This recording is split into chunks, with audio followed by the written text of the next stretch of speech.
And basically we build on what Minnesota has boldly as a state codified in their own state laws and start to open up other states doing the same thing. Beverages should very quickly be, $10 billion.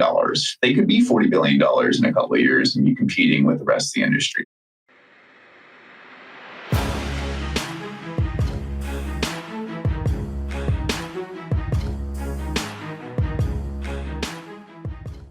What's up, guys? Welcome back to another episode of The Dime. I'm Brian Fields, and with me, as always, is Kellen Finney. And this week, we've got a very special guest, Adam Carey, co-founder and CEO of CanTrip Seltzers. Adam, thanks for taking the time. How are you doing today? I am doing great, Brian. Thank you for having me on The Dime today.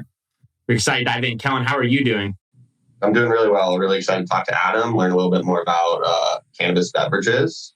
And how are you doing, Brian? I'm doing well. And Adam, for your location, please, East Coast or West Coast? East Coast. Let the record say, Kellen, another one. Another one. It's all right. We got to educate the only place where cannabis is important. Wow.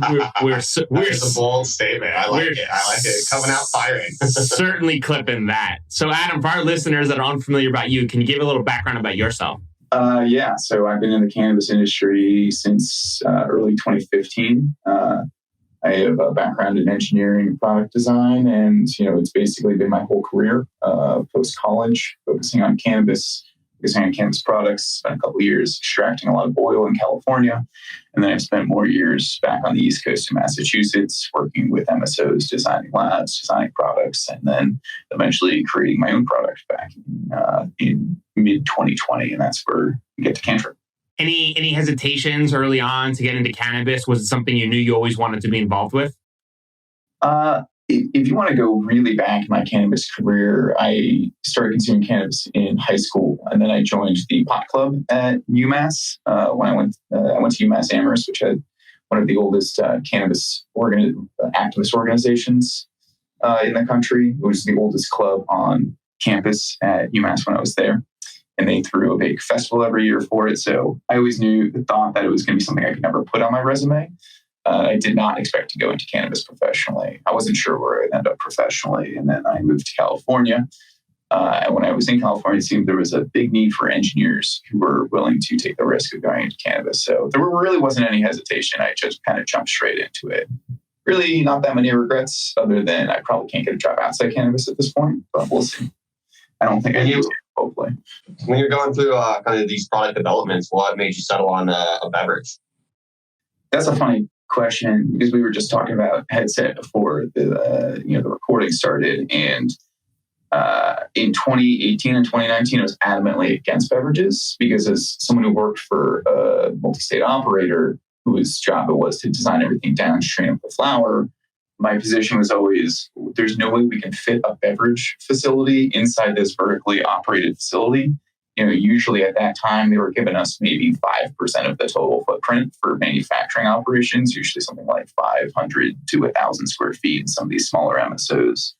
So I said, why would we dedicate, a good chunk of our footprint to what is going to be, 0.5% to 1% of our revenue, and it's going to be the lowest margin product we make.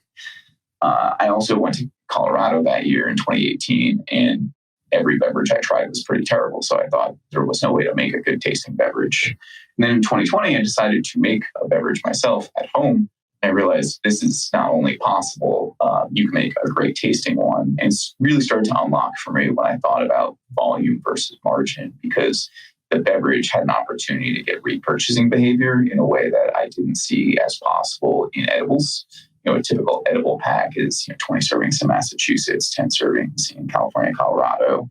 And for my wife and I, we were only consuming, one gummy maybe a week, or 2 gummies a week between us. So it'd take a couple months to get that repurchase. I thought if I could make a low dose beverage so that you would want to consume more than one in a single situation, that you could get people to repurchase more frequently. And that's really where beverage started to unlock for me. And when I started truly earnestly working on CanTrip in summer of 2020. So you made the beverage at home, you started working on CanTrip on the side. How quickly after that did you decide this might have legs, we wanted to take on and put time and effort into this project? Yeah, well, I left my previous job in early 2020 due to unrelated reasons. Mostly, there were some things going on with the company. The big ban hit us pretty hard in 2019 as a company. The company I was previously working for made most of their money off of vapor cartridges in Massachusetts. So I like to say that Charlie Baker personally killed my career. So I was pretty dedicated to it pretty quickly. It was something I really wanted to do. As somebody who's been a product developer, I really wanted to create a product of my own that I could focus on the branding and the product myself. So CanTrip was really figuring out which product I wanted to do. And I definitely had a lot of people tell me, don't bother with the beverage, go make a cartridge if you're that good at making things. But to me, it seemed the cartridge market was saturated, and there was no way I was going to sell to MSOs cartridges when they're already producing them. Now, a quick aside on that is I was very wrong on that because that was exactly what I told Liam O'Brien at Fernway right before they launched. I was like, I don't think this is going to work because MSOs already make their cartridges. Now Fernway is like a $35 million company in one state. So I was very wrong on that. But moving into the beverage, I still saw an opportunity for something like 6 or 7 million in revenue in the first year for the beverage market in Massachusetts. No one else was online. This was before Levia launched. This was before really anybody had launched except SIP at ComCan. So I thought that the opportunity was there for the taking. So my goal was to fundraise and get to market as quickly as possible. We managed to close our first round of fundraising in March of 2021. We launched in June of 2021 using a manufacturing partner in Massachusetts. And that put us as, I think, the second or third beverage on the marketplace, right alongside Levia, High Five. And at the time, I think Can had launched one flavor in Massachusetts. And those are still the top performers in the market today. So first mover advantage is still key.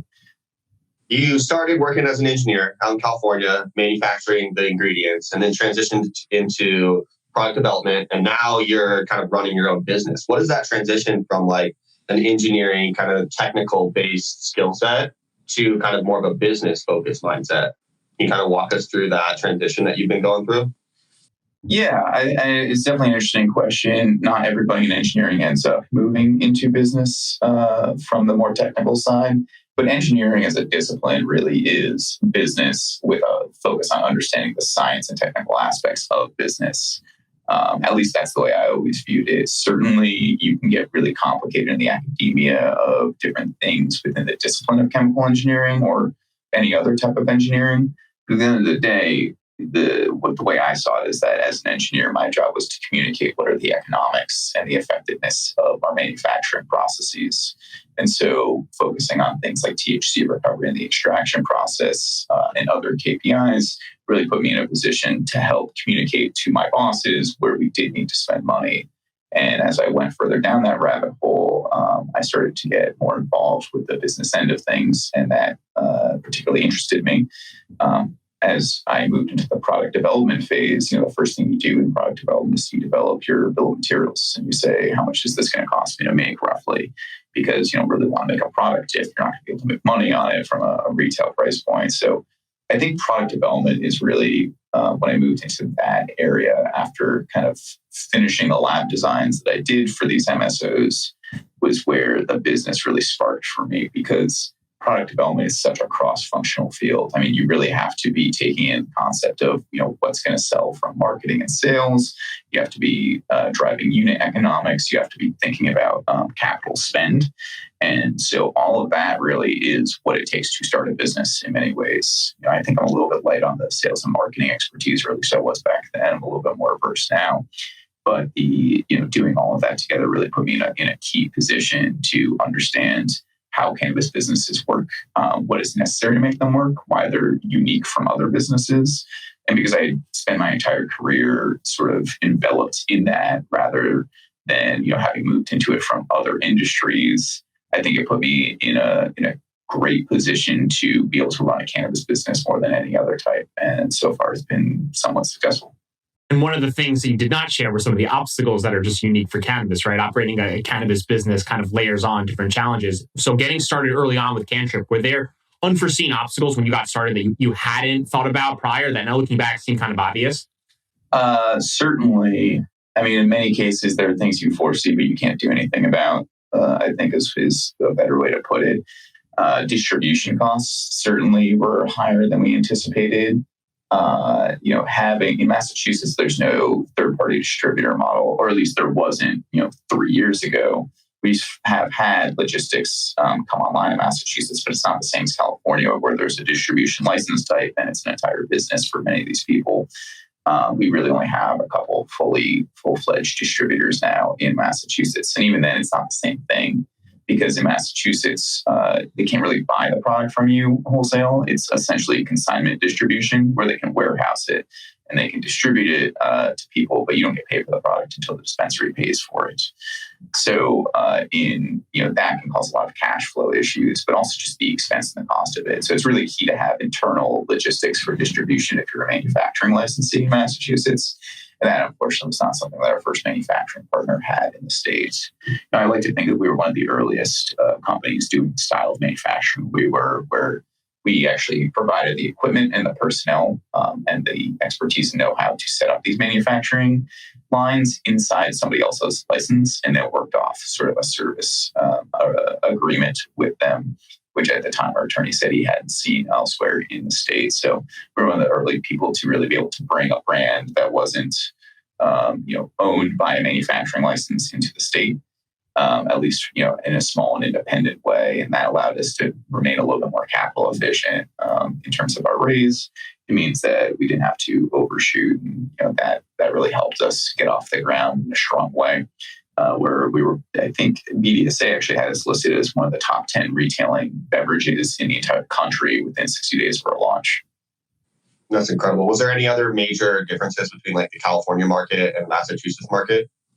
Between my time in California, I worked in California in 2015. Yeah. So the differences were myriad and almost indescribable in terms of the level. It was almost unregulated when I was out there in 2015. It was medical, right? Yeah, I had a med card. We all had to have med cards. You did have one.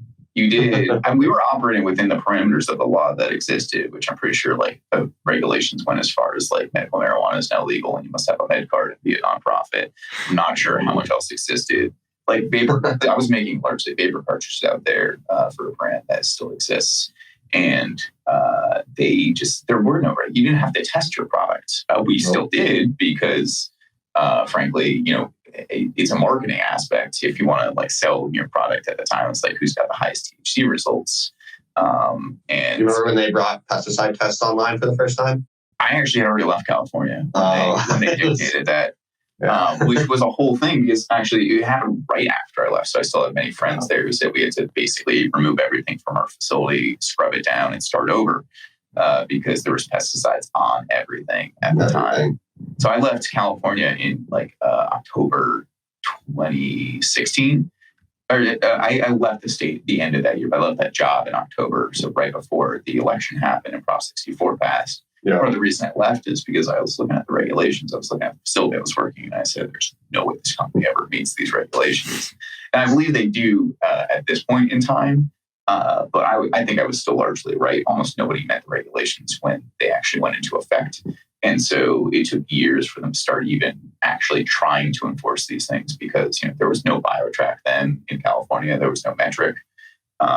And it wouldn't be until I moved back to the East Coast and started working in New Hampshire that people saw BioTrack or a seed-to-sale system for the first time. But I was also one of the very few people on the East Coast at that time who actually knew how to extract cannabis professionally. And so that was one of the motivating forces in me returning to the East Coast was I really felt like an opportunity for people who knew how to extract and infuse things in a way that just didn't really exist in early 2017 in Massachusetts. So slightly switching gears, CanTrip, what are the early flavors and how did you come up with the dosing mechanism for how much to put in each can? Yeah, that's a good question. Early flavors, lemon, basil, ginger, peach, and grapefruit, hibiscus were what we launched with. A little insider info is that the first product I wanted to make was actually something I called Schizandra Berry Dream. Schizandra berries are these great, really tart pink berries. They're also known as the 5-flavored berry or omicha. And there's actually a local grower in Massachusetts, but the berries were very expensive. And more to the point, I don't think anybody knew what they were. So I decided to go with something a little bit more accessible to the human population. From the very beginning, I wanted to have terpenes infused in them as well. That was really important to me just for flavor purposes. I really wanted to create flavors that blended with the taste of cannabis because I had created a lot of products that were essentially, raspberry with cannabis underneath or cherry with cannabis underneath. I never felt like that was the ideal way to do blending. I was a bartender for a very long time. I like to think I have a fairly well-developed palate. So I focused on creating things I thought would blend with the taste of cannabis, and terpenes were an important part. It was really exciting to work with in a beverage. I mean, I honestly, if I did go back to bartending at some point, might start to use terpenes directly in cocktails because they have such marvelously complex flavors. You only need a tiny drop. So we like to think of it as like a garnish on the cocktail. The grapefruit was also originally grapefruit elderflower, which eventually changed to hibiscus because I like the flavor and I like the pink color. Grapefruit hibiscus continues to be one of our most popular flavors. In terms of choosing the dosing, it was originally going to be 2.5 by 2.5 in terms of THC and CBD. I really wanted a low dose product, so less than the maximum allowed in Massachusetts, which is 5 milligrams, because I want to encourage people to drink more than one in the evening and make it taste good enough that they would seek to. We all have that problem where you eat a really good cannabis-infused gummy and then you want to eat more gummies, but you probably shouldn't, because you'll get way too stoned, which is why it's important to buy a bag of uninfused gummies when you do go to take a gummy, in my opinion. But the 3x2 ended up it just felt better, honestly, when trying it. And I thought it was going to be easier, basically, to hit our testing ranges with an integer than try to say like 2.5 specifically, because as anyone who's tried to do cannabis testing, particularly in the beverage space, knows, there's going to be testing variance. And so if you claim to be 2.5, but like you're 2.7, I think there's less forgiveness there than if you claim to be 3 and you're at 2.7, to be honest. So it's all in that range, which I think is perfectly kind of acceptable. And there's, I think, a 5% variance in cannabis testing is as good as you can really hope for on average. And I've seen a lot of MSOs, like data sheets, that suggest they have much wilder swings than that. But part of it is the consistency of creation. And even a bigger part of it is just the consistency of testing between different matrices. Beverage is a particularly difficult matrix to test. And so a lot of testing labs, especially in the earlier days, struggle to actually recover all the THC that's trapped inside the emulsification. Is it challenging trying to balance the formulation of those different characteristics of the products and then have the cannabis actually highlight with all the terpenes? Is that a challenge, or based on your skill set with the background of the bartending, that was something that you were comfortable with and just easily navigated? Yeah, it's not that hard for me to create a beverage that doesn't actually, most people don't detect any cannabis taste at all. And it's because it's blended in there. I mean, I don't know if I could create a lemon lime that wouldn't have any cannabis taste, but frankly, at the dilution levels we're talking about, we have a 12-ounce beverage that's roughly 355 grams of fluid. We're putting in 5 milligrams of cannabinoids. So that leaves you a lot of room. I will say, though, that I have tried out 50 milligram beverages with my own recipes, and you can definitely taste the cannabis a little bit stronger.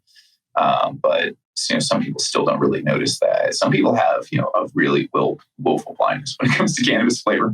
To be honest, I think it's people who've tried edibles more and more frequently. They get used to it and they stop noticing it. But for the most part, people don't really taste cannabis in any of the CanTrips, and that is intentional and by design. And that's just something is relatively easy for me. When you spend years trying to make cocktails that don't taste like cough syrup, you start to figure out what the elements are, and it's usually keep it simple. Know how certain flavors work together and then build from there. You can break flavor. I do something called flavor analysis when I go to make new things, where I take what I want in terms of flavor, I break it down as to what I think in terms of its tasting notes, its constituent flavors are, and I seek those flavorings and build them back up. I just did the same with the root beer, and I'm a lot more pleased with the root beer that I built from sort of like constituent flavor components than the default beer flavoring that the flavor has provided. So that's one of the things I do love best about my job is creating these things. Is there any flavors that just absolutely don't work? Cherry is actually always a really difficult one, I find, to work with cannabis. I think it actually has more to do with CBD. I've talked to some food scientists about why that might be. There might be a interaction between benzaldehyde, that is a primary constituent of the cherry flavor, with cannabidiol itself. I really struggle to make a good tasting like cherry CBD, but for the most part, I haven't struggled with it as much with THC. And a lot of it has to do with dilution rates. But for the most part, you can make almost anything work. It's just, what is your tolerance for that cannabis flavor? Are you willing to blend in something more interesting to kind of work with it? I just think generally like using a fruit or citrus flavor on its own, you're always going to taste the cannabis below it. But adding these sort of like herbal and spice twists that we use it blends in with that bitterness a little bit better. I would also suggest that citric acid and tartness do a lot to sort of counteract the bitterness of cannabis. Their bitterness is a very specific flavor profile. Cannabis is more than just bitter. It's got earthy tones. It's got a very specific cannabis taste to it as well. But bitterness is there, and tartness usually counteracts bitterness in a similar way that an acid counteracts a base. To clarify, your products have THC and CBD in them? Not all of them, but most of them do. Our original low dose line has 3 milligrams of THC and 2 milligrams of CBD. We have our higher dose line at 5 milligrams of THC in Massachusetts. And I don't know when this podcast is going to air, but by next month, we might have 50 milligram beverages out in Minnesota. Ooh, breaking. Why was that important in the combination? Was it to try and reduce the psychoactiveness of the products, or was there another reason behind it? Yeah, I think it creates a more social experience. I think having CBD there, what ultimately we found is that it does counteract this psychoactiveness, or at least the way that people notice psychoactiveness.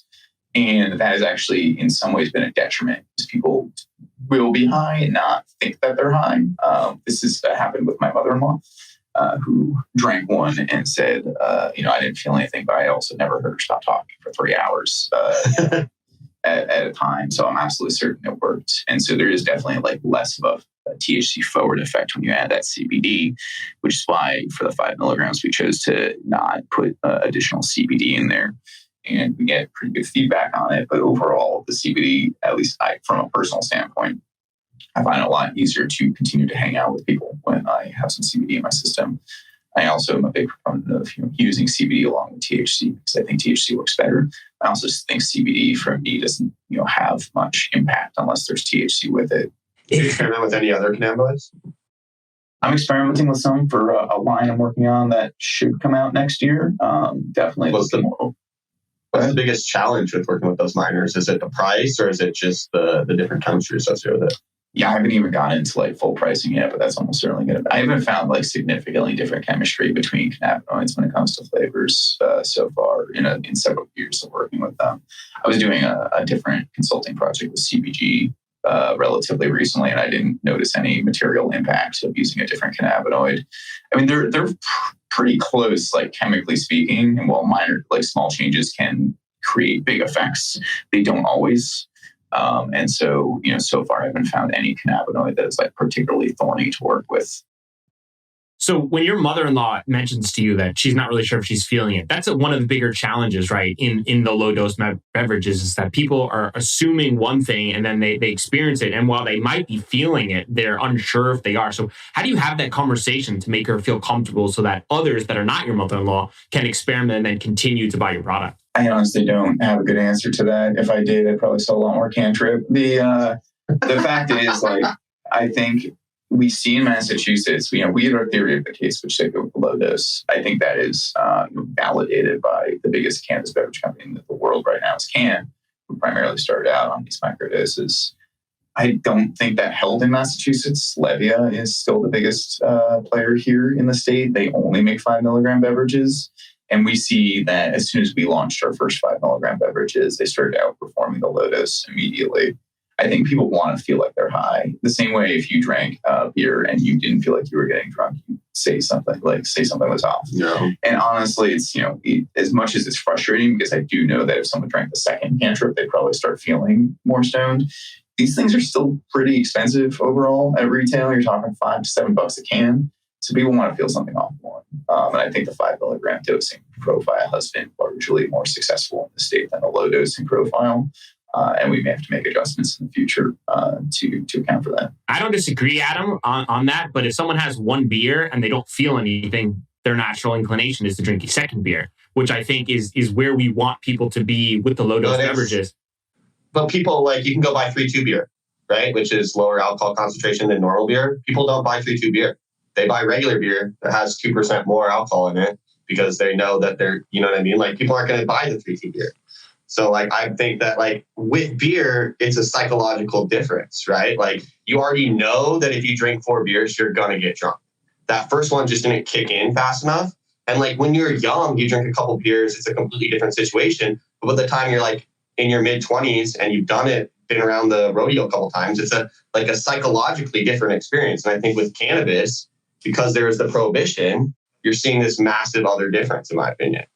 So I think it's trying to compare apples to oranges with cannabis and beer, because like consumers know that if they drink enough beer, they're going to get drunk. They don't know if they're going to get high from drinking cannabis. Because like my mom literally says that she can't eat enough edibles to get high.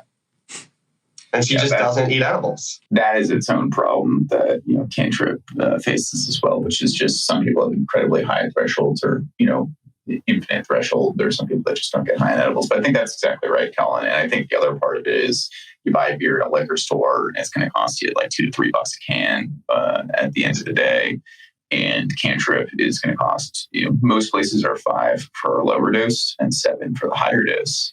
And it's kind of frustrating because a lot of retailers do actually charge $7 for the lower dose one, which means they're taking more than 100% markup on the wholesale price. And it also means that they're moving less velocity and people are less willing to buy a couple of them. So there's a couple of frustrations that also come along with not controlling your retailer, not controlling your retail price.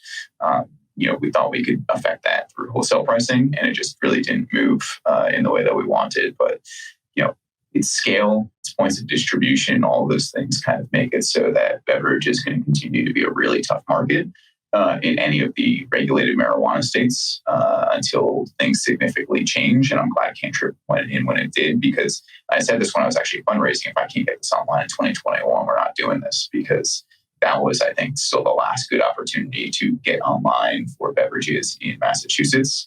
We'll luckily be able to ride that wave into New York State and be one of the very first people online in the regulated marijuana market there. We'll hopefully ride that wave into Connecticut and the other Northeast states. But, I see other brands coming online in Massachusetts, and, I know they exist, but they don't even register on the boards when you look at PDSA or Headset or anyone, with the exclusion of a couple powder drinks that are kind of crushing it out there. There's just only so much shelf space and only so much total addressable market. So if you don't have a chunk there, then you're going to be really struggling to carve out space. Brian and I looked at beverages out in Colorado. I think, was it last year, Brian? Yeah. And it was just the exact same. What you just described was what we kind of determined from just our analysis of the market, just because it's such a mature industry that like you just said, there's just no way to carve out your own piece after people have been sitting on those shelves for a couple of years, There's just so many products. I was in Canada and I went to a dispensary and I opened up the fridge. I was like, where's the beverages? He pointed me to the fridge. I opened up the fridge and there was hundreds of different products. And I was like, this is the most overwhelming experience. And I just did what like a very poor, simple purchaser did, is I just reached for like one at eye level that was like a flavor that I like and just grabbed the first one, because I was like, this is overwhelming, right? There's too many choices. Grabbed that and just left and was like, I can't believe how many people are competing for such a tiny, tiny purchasing decision on a tiny, tiny chip. And it is extremely competitive. It's extremely good. And it's even crazier to think that like it's also one of the most difficult things to set up in a regulated cannabis license is a beverage line, because most places or cannabis facilities do not build in large amounts of storage space. They do not build in floor drains. They do not build in the kind of electric and water infrastructure that you need for these things. And like it costs like, depending on how big you build it, but it can easily run into the millions just to get a pretty basic setup online for pretty regular volume. You can do like a small scale thing for about $100,000, but to get into any sort of reasonable production quantities, you need to be spending, between 500 and $1 million at a minimum. And, a lot of places are going to sit down like, well, I have the same license, can make beverages and can make vapes. So which one is going to do better for me? Even if vapes are also incredibly competitive, if beverage is just as competitive, the margin's lower, it's real tough, but vape's also a tough marketplace. You got to make your choices on how you build your menu and your facility, but that's also one of the things that drives prices up for beverages. Is it's not like I have a plethora of options to go to and I can just go to the manufacturer down the street. I mean, we had one of the biggest canning lines in the state when we started, and that was like I could basically do like 10 cases an hour. It was pretty small and slow. We were like in a corner, but we made it work. And, we were nowhere near what Levy was doing, like 100 cans a minute on their line when they upgraded. think like midway through their first year. But yeah, there's still only really like 5 successful brands, I'd say, in Massachusetts in the beverage space, and there's maybe like 3 or 4 more, and a lot more coming online that I'm hearing about. But I don't see how any of them are going to really get shelf space. Who do you think is a targeted consumer for infused beverages?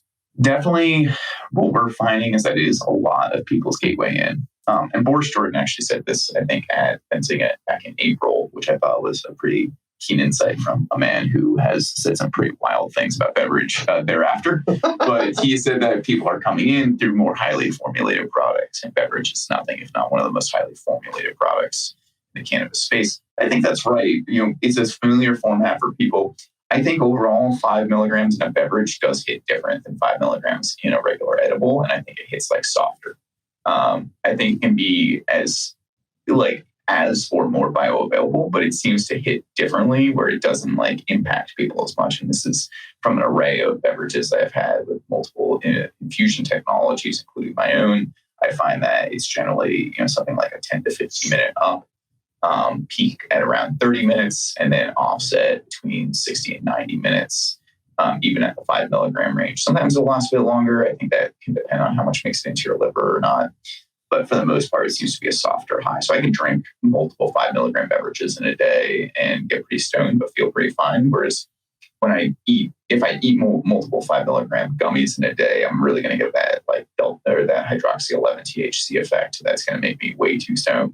So they're a little bit safer. They're harder to screw up, I think, when it comes to your own dosing profile. I think they're just more recognizable. So people can't really focus on, have to learn to smoke. They don't have to learn to vape. It always drove me nuts when I made vapes. Like people would constantly complain that it was too complicated to use when there was a button to press. It's like the button was I had to write directions, be like, press the button as you inhale. And people were like, I don't really know. That sounds a little tricky to me, as opposed to dab rigs where people are heating nails and freebase and cannabis. I digress. But I think the general that's not really a demographic, right? Like people coming into cannabis. And if I gun to my head, demographics skews towards women overall, and it skews towards honestly higher earners. I think we've seen there was an internal study by one of these companies that suggested that people who purchase beverages on average are making over $100,000 a year. People who purchase concentrates on average are making 40 or 50 grand a year. So it definitely skews towards the more wealthy, which I think tracks with the cost of these things per milligram of THC. But the demographics skews towards women and wealthier women. So I think we're going to see a lot of millennial professionals focused on these things and doing the purchasing, but also just a tremendous amount of people coming into the cannabis industry. And I think that's kind of what makes this sort of the gateway drug of cannabis. Yeah, I agree. And it's also something that consumers are comfortable with from a inebriation standpoint, right? We were talking about beer earlier. People are comfortable drinking something out of a can that's going to inebriate them versus smoking or any other form factor. And most people don't eat an edible or eat a gummy bear or a piece of chocolate and expect to be messed up from it a couple hours later. So I think it's probably the most comfortable avenue in for most new consumers.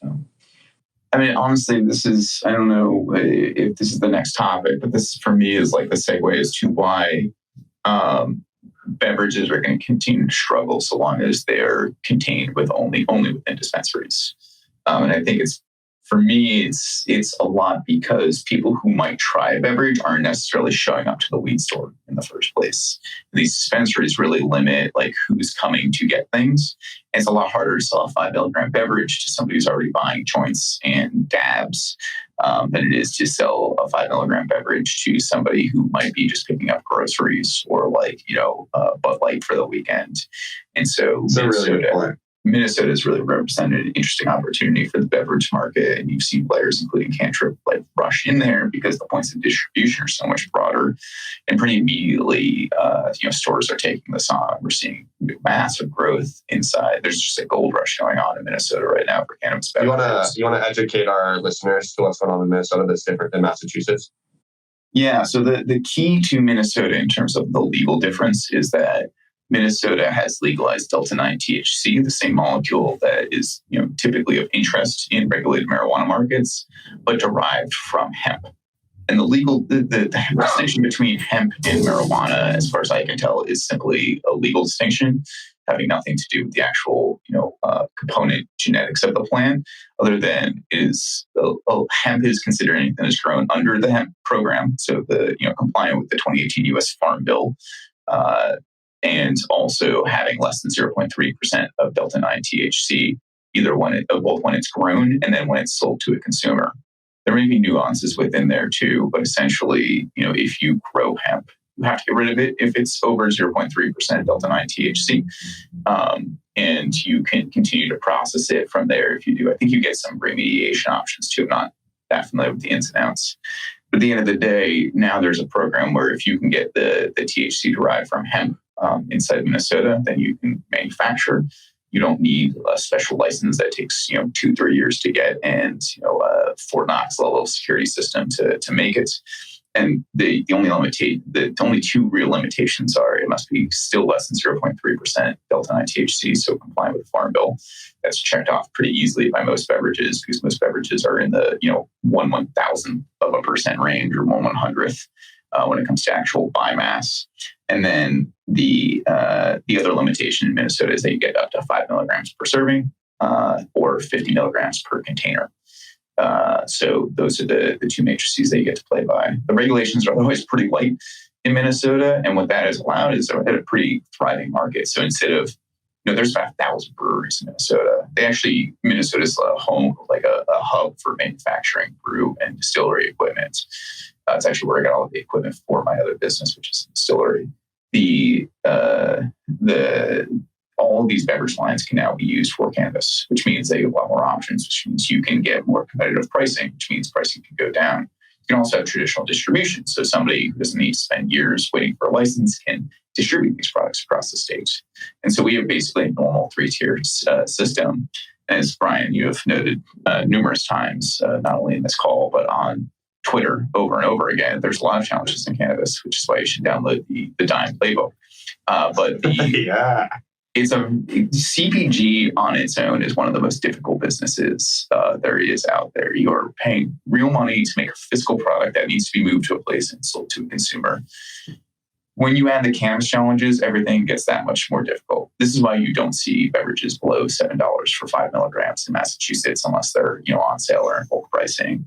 In Minnesota, there's a real shot you can buy something for $4 or $5, less than $4 at the shelf, because you have all of these pre-existing channels and infrastructure you can take advantage of that almost every other business gets to take advantage of. And so that is really opening opportunity.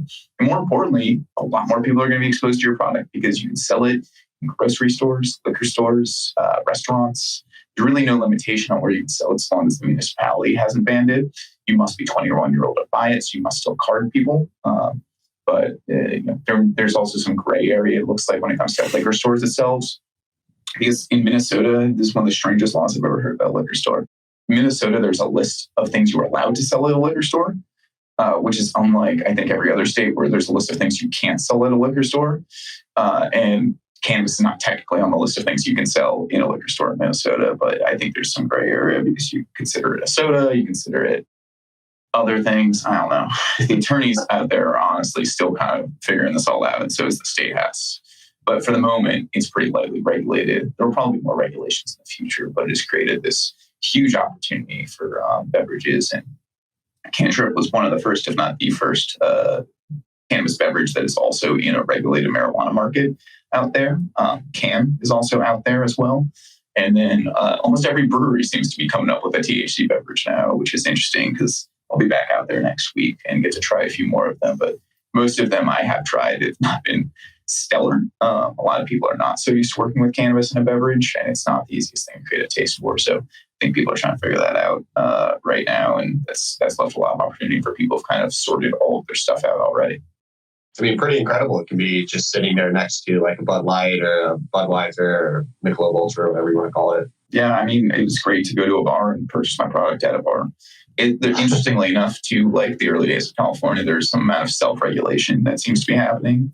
A lot of on-premise locations are restricting THC purchases to like 3 cans during a visit. So this way people aren't getting like we don't have a lot of clarifying precedent around what happens if a bar gets somebody high and sends them home, they get into a car crash, right? Like, whereas we have specific laws in this country around what happens if you do that for alcohol. The bar is liable. So that's, one of the things that they're going to have to face. And insurance underwriters are scrambling to figure out what's going on. I talked to some different marketing companies out there, who own billboards and other media. They're like, we don't even know what to do yet because, there's other Massachusetts requires warning language on billboards and things like that. But they don't have anything for that. So it's all very new. But it's really interesting because in a lot of ways, this was kind of already legal in Minnesota, and they just kind of clarified the laws, which is one reason they passed it in the first place, was to clarify pre-existing law around how much THC you can put in a product under the Farm Bill, because the Farm Bill does allow you up to 0.3%. And if you guys are out there doing the math, a lot of edibles meet that arrangement. So there's a lot of edibles that could be sourced from hemp and sold as THC in any state that doesn't ban it. It's really unclear what's going on, but there were already existing beverages in the Minnesota marketplace before this law passed. There are already existing edibles, and if you do some Googling online, you can absolutely find right now somebody willing to ship you Delta-9 THC direct to your house. So whether or not the government decides to do anything about that is hard to say. As it stands right now, the FDA doesn't actually consider it legal to be selling CBD across state lines in food products. Because there's something called the drug preclusion rule, because Epidiolex, which is an epilepsy treatment with CBD as the active ingredient, that was passed through phase 3 trials and approved in 2018, actually, which is kind of funny. The Farm Bill passed later that year, and suddenly the question of what can you put CBD in was really unclear, because technically the FDA considers it a drug. You can't put drugs in food. You can't take Viagra and put it in a bunch of gummies and sell it, over the counter to people. Well, you could, but you probably can't. So the FDA already considers it kind of illegal to ship CBD over state lines or even derived from hemp. And Delta-9 THC would fall under the same exclusion, which is that, it's Delta-9 THC may be derived from hemp and it may hit that 0.3% standard. But there is a drug, Marinol, which exists, which would then, further debilitate these things. So the FDA actually just appointed a new person, I think, in charge of cannabis policy. I think his name is Noah Birnbaum. And he has actually some cannabis regulatory experience. So that was an interesting move when coupled with Biden's sort of pardons last week that say to me that the FDA is going to take a closer look at this. It's unclear what that's going to mean for the marketplace. It's certainly, I think, still riskier to be selling in Minnesota from a pure perspective of, the regulations could change, then your business has to change with it. But the opportunity is so great that CanTrip said it was worth it. And so did Can. It was, CanTrip is probably one of the lowest funded cannabis beverages in the regulated marijuana markets, and Can is probably the highest funded one. So we've really, I think, matched our energies here. And I appreciate Can for what they've done. They're a great brand with great marketing and some good people. So I'm really excited to be kind of in that same space alongside them. So just to clarify, a 21 and older individual can go to a supermarket and purchase a cannabis beverage in Minnesota. Yeah, that's correct. As long as the supermarket is willing to sell it, and we're definitely seeing convenience stores, gas stations pick this kind of stuff up. I mean, imagine any place you see a beverage, you could technically do that in Minnesota. Do you think the consumers will know, though, that these are cannabis products? They're not, though. They're hemp products, right? Yes, but if you consume them and you get high, will people... Cannabis, first of all, hemp is cannabis. It's sort of squares and rectangles, right? Hemp and marijuana are both forms of cannabis. Same, but different. They're legal designations, right? So they should know it's cannabis. All of our packaging says in big, bold letters that there is THC in this product. There's a certain amount of self-regulation, which I think is also important by the companies themselves to say, from a public health perspective, I don't want anyone drinking this who is not prepared to drink THC, especially as, if we move into other stronger products, as you can do in Minnesota with the appropriate scoring of your servings. I don't want somebody drinking orange soda thinking it's a regular orange soda and drinking 50 milligrams of THC. So it's pretty big and bold. And, there are debates about that because maybe the government then, that makes a bigger signal to the FDA to do something about it. But I'd rather make accurate statements about what's inside the can in the interest of my consumers. Because I don't think it looks very good for the brand either to be pushing something which is deceptive. Ours says Cannabis-Infused. We use still warning language similar, but not identical to what we would use in Massachusetts, because we feel that it's important to, make, clear attributions to, the FDA has not approved this product. Keep this product away from children. We actually use the contains THC symbol that you see in Massachusetts directly on the can as well. So it has a lot of the same designations that would indicate it is a cannabis product. We've never put big weed leaves on our product, but I think THC does a pretty good job of communicating what it is in Cannabis-Infused. So there shouldn't be any confusion. I hope there isn't. I haven't heard any feedback about people being confused about it yet. But are there any huge differences from a regulatory standpoint on what you need to include on the label in Minnesota versus Massachusetts? Yeah, Minnesota has a lot less language surrounding that. The only thing that you must put on there is the dosing information, all of the same information you would put on for any food product, and the statement, keep this product away from children. You don't even have to put anything that technically, like you should put what's in it, right? THC is in it, so you should put that on there. But you don't have the same, like, don't drive or operate a machine while under this product, or there's a lot of very long, warning language in Massachusetts that is not required in Minnesota. But we put pretty similar statements on the product in Minnesota because we do feel like those statements were generally created in the best interest of public health, and we want to comply with that. The self-regulations and you having to interpret what you think is best just leads to so many more challenges across the industry because not everyone likely will take the same path as you. And one of the things that concerns me most just hearing this is if you're sitting at a bar, right, you take couple shots of Jameson, feeling really good and go, oh, that's Adam Carey's brand over there. I'm going to take a 50 milligram beverage. I'm going to have one of those. And the combination of alcohol and cannabis is going to lead to some other hurdles that none of us can even foresee because the combination of those is going to be altering. So, Adam, what do you think about the potential combination of those two beverages? Yeah, it's a pretty good question. It's definitely a call that bartenders are going to have to make and servers. There's a history already existing of bartenders having to make pretty tough and discretionary calls around over-serving. I would certainly, we've been talking to our distribution partner essentially about not putting the 50 milligram beverages in on-premise locations and focusing only on off-premise locations. And that is one of the reasons for it. We just don't think it's necessary. If bars are only willing to give you 35 milligram beverages, why would they be willing to give you a 50 milligram anyway? So I think from a liability standpoint, I don't expect to see those higher dose beverages in bars. They're mostly going to be for take-homes. And an interesting thing is, so there's actually an exemption in Minnesota for the child resistant requirement for beverages. So we can use regular lids out there, which is not what we use in Massachusetts. We use those specialty like XO lids. But we actually have chosen to use the XO lids specifically for the high dose products in order to ensure that they're reclosable so that people don't feel compelled to drink the whole thing in one sitting. They can actually close it. And these are special design lids that will keep it carbonated and keep it completely sealed so they can put it back in the refrigerator. So, people may not choose to self-regulate. And I don't in many scenarios, I don't see that as an advantage. There's other things around like restricting yourself on marketing that I think would be a disadvantage if we hamstrung ourselves the way certain people do in Massachusetts. For example, in Massachusetts, there's a specific language that says you may not use cartoons on your packaging. And I don't know what qualifies as a cartoon, but I've seen a lot of illustrated characters on packaging in Massachusetts. None of them are like Looney Tunes, but I think Lowell Smokes is a good example of this. It's literally like a goat man, if I remember correctly, on the front of their package, and that seems to fly in Massachusetts. How is that a cartoon? Is it not a cartoon? I don't know. It doesn't seem that appealing to children, which I think is the most important part.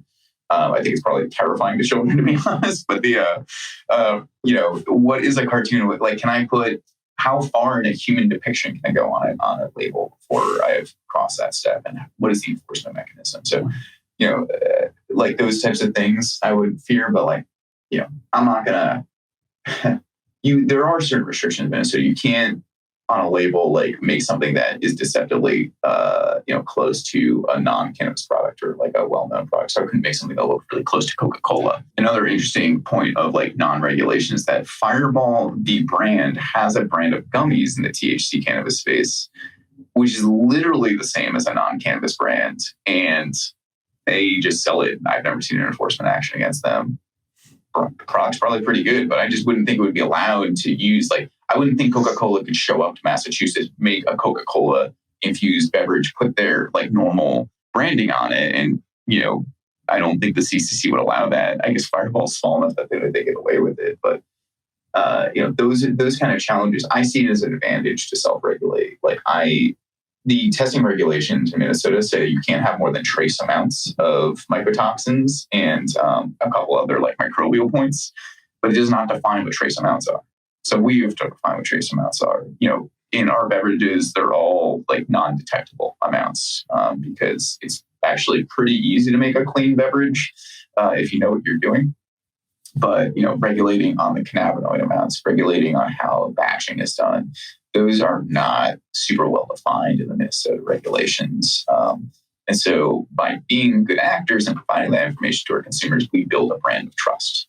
People can trust us because we're putting warning language. In fact, I think putting warning language and putting barcodes that can be well traced and putting proper nutrition facts on your label, people are so used to them that they recognize that as the right thing to do, and things look sketchy if they're not on there.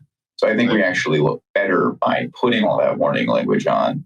And that's so true that when people make counterfeits, I saw the first counterfeit can, CANN, the brand, the other day, and they had all the warning language on it. Most of these places do, I guess maybe because they're trying to make it look as replicated as possible, because things look sketchy when they don't have government warnings. Even look at your liquor bottles. Next time you pick up a liquor bottle, there are government warnings on there that are required, and they do not look correct without them. It becomes part of the scenery. So you think cannabis and alcohol will ever be combined?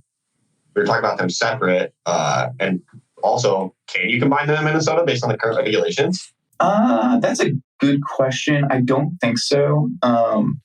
I don't know. When Massachusetts, that 50 milligram beverage you're talking about could be a really good mixer. You know what I mean? It sits next to the Jameson, and you just make a mixed drink with a little splash of it. Did we just make the next Four Loko? I did. Yeah, Four Loko famously banned. Kellen's over here trying to find any way that he can mix. He's we're gonna make 6 Loko right now. I gotta say, I'm not a big fan of mixing alcohol and cannabis beverages. I don't think they work very well together, honestly, in terms of the effect and feeling. This is from a guy who spent a lot of his early 20s cross-faded. So it's not like I've been against it my entire career. I found particularly cannabis beverages, they don't feel great with alcohol, more so than smoking itself. So I don't know. CanTrip's never going to get there. I don't think we're ever going to make it an alcohol-infused thing. I don't know what the rules are in Minnesota, but to give you an example of what happened in Massachusetts, because I do have a liquor business in Massachusetts, when cannabis was legalized, the ABCC, which is the governing body of liquor in Massachusetts, sent a letter to every licensee saying you may not do not even think about whispering cannabis into your beverage. You cannot combine them in Massachusetts. I would expect to see that trend continued. I mean, ultimately, you can add cannabis to alcohol if you want. You just shouldn't be. I don't think you should be able to buy them in the same product. I don't think it's a very good idea, with the exception of concentrated tinctures. It is funny because tinctures, definitionally speaking, are made of alcohol. Right. But in cannabis, people pretty quickly move to putting them into oil instead, because it's pretty tough getting that green dragon directly on the tongue. So what we call a tincture in cannabis is actually frequently not a tincture by the classic definition of it. But I digress. What is one fact operating in the cannabis industry that would surprise or shock others?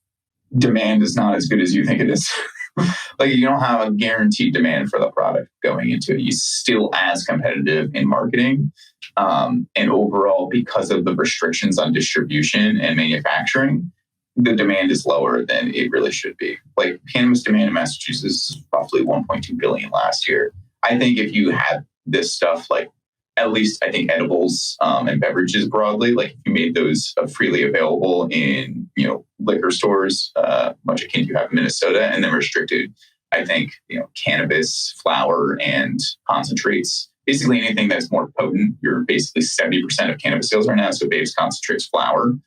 Actually, maybe more 80% of the overall market. Restricted that to dispensaries, but then opened up the low-dose products, all your edibles, into regular distribution. I think it would have been a $3 billion market last year. I think the potential of edibles is largely untapped so long as we restrict it to these specialty places. And so demand is actually lower than people think it's going to be. It's one of the hardest things about cannabis, because we have VCs in cannabis, right? Like you guys are very familiar with Poseidon and Measure 8 and all of these other venture capitalists. Venture capital means something very different in consumer packaged goods than it does in tech. Tech has potentially infinite upside and relatively low necessity for investment. In tech, you're investing in largely labor and some sales and marketing. In consumer packaged goods, particularly cannabis, you're investing in infrastructure. You're investing in building things. You're investing in ingredients and materials. It's so much harder to do, and the return is like the potential maximum return is so much lower. The entirety of the cannabis market in the United States is something like the $40 to $50 billion range, at least the legal market.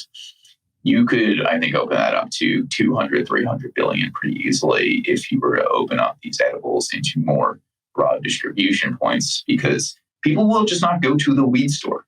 Like people who would normally consume cannabis, I think, basically because it was available, are not going to these specialty weed stores. They're out of the way. In many cases, even when they are convenient, it's like a whole rigmarole to get through these security places. In California and Colorado, a lot of them still look like head shops, even when there are like certain nicer stores you can go to. Most places you're going to go to are like look like a head shop, and a lot of times they have a metal detector out front because people are showing up with guns, and you have to pay all in cash.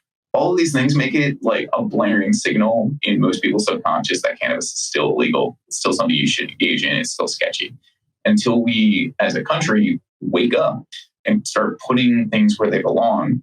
And again, I do think you could have higher security levels. I think you put the weed in the weed store where the weed people go, and they will still show up. You will still sell that much flower and concentrates.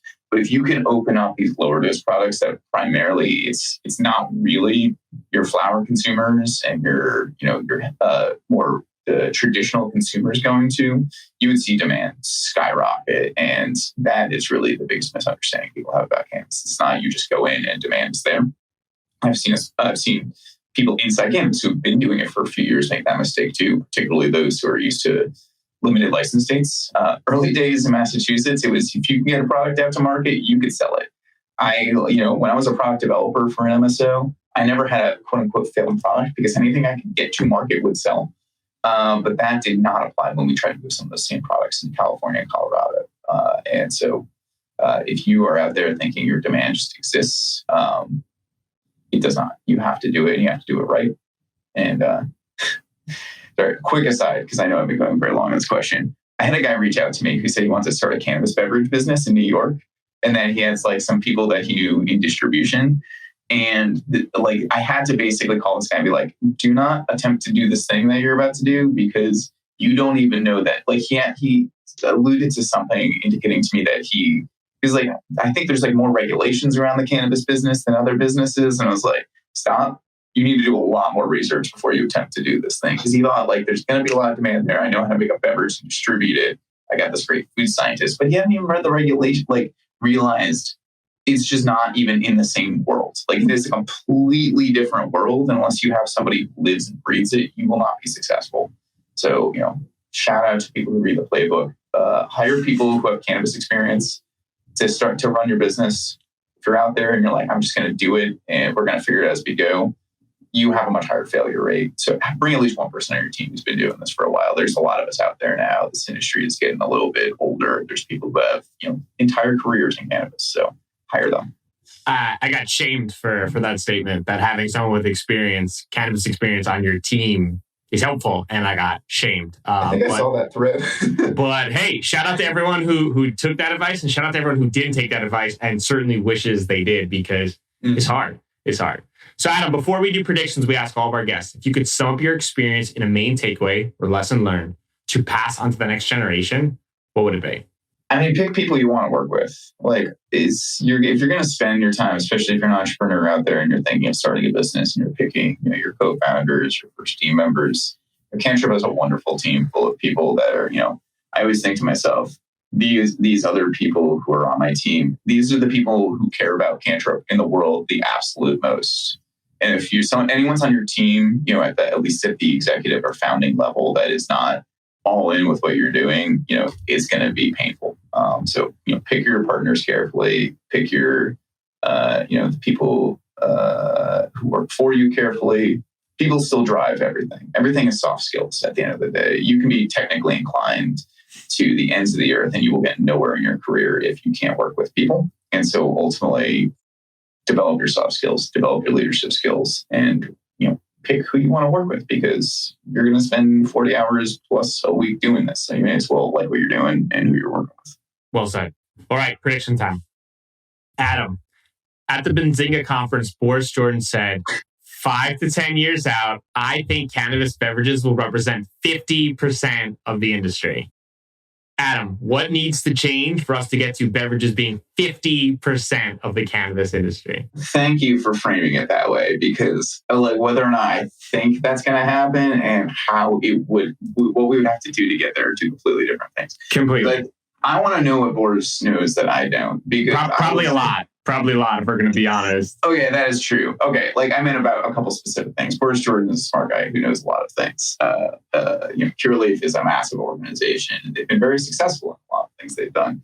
What I want to know that I think Boris Jordan must know is how the FDA is going to treat hemp-based cannabis. It's just what we talked about in Minnesota. But like I said, there are people who have been selling Delta 9 THC products in the United States since 2018 under the Farm Bill that are derived from hemp. They're mostly operating under the radar because they don't want to get slapped down by the FDA. The successful ones are not making specific claims about efficacy. But if you could centralize and distribute cannabis beverages, all of which are less than 0.3%, I can't think of, you'd have to have a very, very concentrated beverage. You maybe the small shots if you did 100 milligrams of THC. Even then, you might be less than 0.3%. I'd have to do the math about how small your shot can get and how concentrated. If you could do that, I definitely see cannabis beverages as being 50+% of the market, because you'll be able to get them everywhere. Imagine if Target picks this up. Imagine if Walmart picks this up. Whole Foods. Those places will never carry raw flower in there. You're never going to go to Whole Foods to the bulk section and just see cannabis that you can pick out, which would be superfood. Cool. It's a superfood next to kale. Yeah, next to kale. And they've dried out some specifically for you to eat. I think that's very possible for beverages. And I think if lawmakers are smart, and if we do this in the most logical way possible, you would allow that. And you would allow largely edibles to be out there too. You probably, I think, put those behind the counter or put them in some sort of glass case. But I think, they're not more dangerous than alcohol, which is out on shelves all the time anyway, right? We have ways of restricting that. They're possibly safer than alcohol. And frankly, these low-dose beverages, they can do volume. And there's plenty of players out there that know how to centralize and distribute beverages nationally. So this is entirely possible. And if basically we build on what Minnesota has boldly as a state codified in their own state laws and start to open up other states doing the same thing, beverages should very quickly be, $10 billion. They could be $40 billion in a couple of years and be competing with the rest of the industry. So if he has some inside intel, Boris, reach out to me. I'm on Twitter. I'm very available. I'm sure somebody has my email address. I know that we're only 2 degrees away from each other. It's not a big industry. Let me know. We can do a deal. Cureleaf launched Endless Coast. Honestly, until this moment, I had forgotten they existed, even though they're in my home state. They seem to be doing okay, but they're also, anyway. My point being, let's work together. Let's find a way to do this. There's a lot of lobbying out there. And I think that, my view on the biggest failures of cannabis legalization have been twofold. It's been largely, we didn't really get the kind of cannabis legalization that the heaviest traditional consumers want. They're not getting the quality that they want of product. And honestly, shareholders are not really winning in cannabis right now. I mean, ask anybody who bought cannabis between 2017 and 2020, how their portfolios are doing. And they're all going to say, I'm long cannabis. 10, 20, 30 years, maybe that's helpful. But I don't know. A lot of these guys, I'm pretty sure, are going to retire before then. They're going to be taking hits on these long plays. I'm long cannabis as well, don't get me wrong. But if I bought MSOS in 2018 and still was holding on to it, I'd be in a pretty sore spot. Shout out to Rick. But at the end of the day, this is possible. We just have to do it right. And if I said this on Twitter. Look at New York. If you just allowed bodega guys to sell bodega weed, you'd probably solve your social equity problem, and no one's going to die as a result of it. It's happening in New York anyway. Why don't we just legalize that? Quart has been saying that they're going to put on dispensaries by the end of this year, and Rosa Luxemburg is out there on Twitter tracking it. take like minute by minute, and it just doesn't seem like it's going to happen. It's going to happen. I really don't think it's going to happen. And even if it does, you're talking like 1 or 2 stores, as you suggested, for a photo op. And like, what does that do for anybody except a politician? We should have just like opened up like New York State and let people sell weed out of bodegas, the lakefront hemp farms. They are doing now. They're doing anyway. So what is the difference? It's like, and they're not getting arrested for it. So like, why is anybody showing up to Attain or any other dispensary in New York if they can get it cheaper and more conveniently from the guy that they're buying their coffee and bagel from in the morning? I mean, it's just, it's like absurd to me. And no, you know what? People are doing it in New York basically without any consequence. I haven't heard a single story of somebody dying from marijuana use at a New York City. It can be done. It should be done. And honestly, I think we should probably just move to that system, find a way to tax and regulate that, and we would survive. Absolutely survive. It just like the level of regulation we compromised with the rest of the world, like the rest of the country, on in order to get marijuana legalized in the first place, has been one of the biggest hindrances to actually succeeding in this industry. And, that's my biggest failures of cannabis are like actual value for people out of cannabis. But, it shouldn't be, you shouldn't have to have, I'm sorry, it like creates something for you guys to push to people, this playbook. It shouldn't have to exist. You should be able to just go grow weed and sell it. And yet we have to go through this whole rigmarole and then pat ourselves on the back for being so cool because we could put the right amount of cameras in our dispensaries so that people could be on camera and then still not be able to use a credit card at those dispensaries. It drives me nuts. It drives me absolutely nuts. Anyway. All right, rant over. I just want to let you know, Adam, that most people use our platform to pitch mass audience about building brand awareness.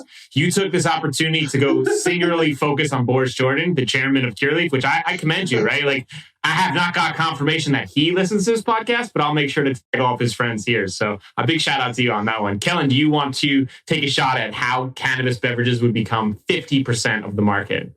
I think I agree a lot with what Adam said in terms of accessibility. I think another thing that could be a game changer, which scientifically speaking, I think, Brian, we've got in this conversation, and I don't know if the science is there to support it, but if some miracle happens and someone's able to produce a cannabis beverage that creates similar experience as alcohol does in terms of a social experience and getting like releasing more endorphins, getting you more amped up, and encouraging introverts to go have more conversations like alcohol does, then I could see cannabis beverages growing very quickly under those conditions. But those are the only conditions I see it occurring. So you want cannabis beverages to just be alcohol? Yeah. Okay. So awesome. Okay, all right, guys. And I was like, yeah, they invented it. It's called alcohol. Okay, guys. Let's. I just want alcohol without the consequences. That's exactly what it is. So let's take a step back and let's think about this, right? If Boris Jordan's making this statement at the conference, there's probably a reason behind it. I can't imagine he's just shooting from the hip. I mean, granted, I had no idea that they had a beverage, and based on what you said, Adam, they are not doing so well. So I'm sure that he's aware of that. But I think at the end of the day, what is necessary in order to get it to 50% is to have it outside of traditional channels, outside of dispensary channels, more into the traditional channels, exactly like you said. And how that happens is a Budweiser, a Molson, or one of these big conglomerates to go to the government and say, we are going to produce cannabis beverages. We'd like them sold at traditional retail like everyone else. Here's our money. Make this happen. And then when that happens and when it's sold alongside alcohol in supermarkets, it will absolutely explode. Because at the end of the day, you're right, there are differences in the consumer behavior. But at the end of the day, when you go to a backyard barbecue, most people don't want to take an edible. They want to have something in their hand from a social standpoint. So the ability to have a cannabis beverage that they can buy at a supermarket next to their high noons, they can't buy it at a liquor store. They can't buy high noons at a supermarket, they have to buy it at a liquor store. But next to a traditional Coors Light or Bud Light will allow the unlocking of that mass consumer that everyone is seeking in order to get to that type of number. There's plenty of supermarkets across this country where you can buy high noon right there. Yeah, that's a New York thing. That's a New York thing. It's a lot of like a blue liberal state thing where they don't allow it. Yeah. To be honest, all the MAGA guys are going to come for me now. Well, Honestly, I think you're right about that. And it drives me nuts. Endless Coast, by the way, I don't know how well they're doing. I forgot about them, but they're out there somewhere. They're out. Yeah. I believe in Curaleaf. I'm going to state that for the record. Like if PepsiCo can literally go to the government and pay them a certain amount of money to get this done, that's actually kind of devastating for our democracy. That's how this works. That's how everything works. I honestly hope it's not quite that simple. I think there's definitely a lot of money involved, but I think there's also a lot of rigmarole involved. But yeah, PepsiCo wants to partner on this. Please, Pepsi, reach out. Yeah. Is that broad enough of an audience? I do want to say for the record, any beverage company who's not in cannabis wants to reach out and talk to me, you can absolutely find me. I'm very, very available on Twitter, very available through a lot of channels. I'm very easy to get in touch with. So yeah, PepsiCo, please give me a call. I'm sorry, Coca-Cola, please actually do that. Yeah. So, you know what's sexy is how much it costs Coca-Cola to make one can of Coca-Cola. Sense. It is like, I was like, what? Yes, we haven't even talked about liquid death on this call. Oh yeah, $700 million valuation. We'll have to hold that for another one. So Adam, for our listeners, they want to get in touch, they want to buy CanTrip, where can they find you? You can go to our website, CanTripSeltzer.com. Follow us on Instagram at CanTripSeltzer. I'm pretty available on Twitter as well. My Twitter name is hard to pronounce because I've reversed the first letter of my last name, the first letter of my first name. So it's Adam Carey. But just Google Adam Terry. I'm very, very visible. I'm on LinkedIn. I'm on Signal if you have sketchy stuff that you want to text me about. Yeah, and we have a contact form on the website, so reach out. And if I like you enough, I'll give you my personal email address. Awesome. Thanks for taking the time. This was fun, Adam. Hey, thanks, guys.